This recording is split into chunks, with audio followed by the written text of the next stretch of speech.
Australians who receive a COVID jab will carry proof of vaccination certificates under plans being finalised ahead of the rollout, while the regulator is pledging full transparency, vowing to reveal any adverse reactions among people who get the vaccine.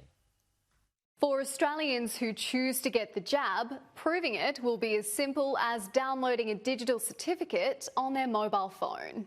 That is operational now. Ready for the vaccine rollout to start within weeks, the certificate is accessible through the Medicare and MyGov apps or as a hard copy. Every Australian will have a record of their vaccination should they need it. But it's not clear when proof of vaccination will be needed, possibly for nursing home visits and to cross borders, with those decisions to be made by the states.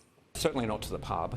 There might be certain things in which you are required to have a vaccination certificate. I think it's best that that is a national approach. They need to, as the rollout of the vaccine occurs, make sure that they absolutely get it right, because our economy as well as our health depends on it.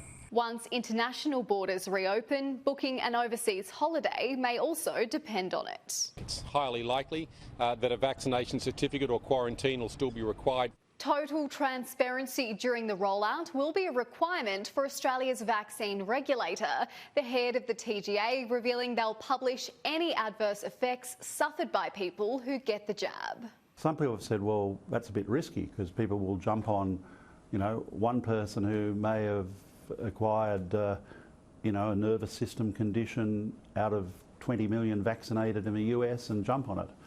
But the alternative of not being transparent, I think, is a lot worse. The opposition leader warning things will get a lot worse for far north Queensland businesses affected by border closures when JobKeeper ends next month.